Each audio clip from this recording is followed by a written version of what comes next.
هەرچەندە تا ئێستا ساعاتی سفری دەستپێکردنی شەڕی هەویجە دیاری نەکراوە، بەڵام هێزەکانی سوپای عێراق ئامادەکاری دەکەن لە ماوەی 2 ڕۆژی ڕابردوودا لە سنووری پارێزگای سەلاحەدین و دیالەوە بە سەدان چەکداری حەشتی شەعبی و سوپای عێراقی و پۆلیسی ئیتیحادی بەرەو باشووری هەویجە جوڵەیان پێکراوە. بە پێی زانیاریەکانی پەیام جگە لە هێزەکانی پێشمەرگە کە تا ئێستا یەکلایی نەبووەتەوە بەشداری شەڕەکە دەکەن یان نا. 42,000 چەکداری سوپای عێراقی بەشداری ئۆپراسیۆنەکە دەکەن.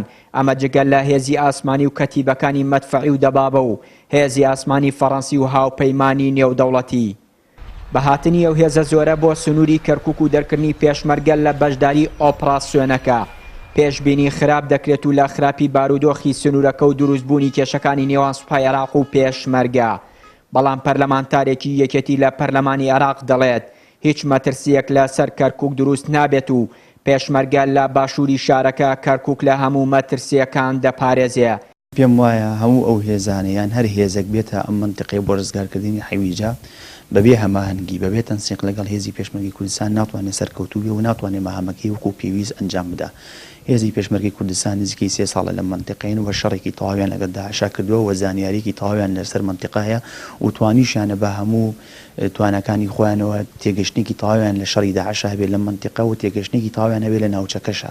لای خۆیەوە ئەسماعیل حەدیدی کەسایەتی سوننەی ناوچەکە مەترسی خۆیان نەشاردەوە لە بێبەشکردنی پێشمەرگە لە ئۆپراسیۆنی هەویجە و وتی بە بەشداری نەکردنی پێشمەرگە لە شەڕی هەویجە مەترسی ترمان لە داهاتوو بۆ دروست دەبێت.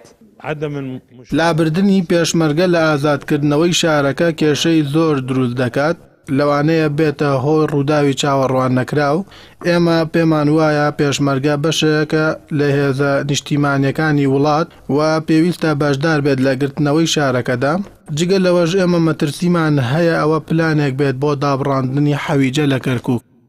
لە ماوەی ڕابردوودا پێشمەرگە هەموو ئامادە باشیەکی بۆ بەشداری شەڕی هەویجە پیشانداوە، بەڵام گومان دەکرێت سوپای عێراقی نەوێت پێشمەرگە بەشداری پێ بکات. هێزەکانی پێشمەرگەش دەڵێن هیچ شەڕێک لە سنوورەکە بەبێ پێشمەرگە سەرکەوتوو نابێت. هۆزەکانی سوننەش هەموو هەوڵێکیان خستۆتە گەڕ تا پێشمەرگە بەشدار بێت و ناوچەکانیان لەو مەترسیانە بپارێزن کە حەشتی شەعبی و میلیشیا شیعەکان لە ناوچەکانی تری سوننە لە عێراق ئەنجامیان داوە. کیانوری کەناڵی ئاسمانی پەیام، کەرکووک.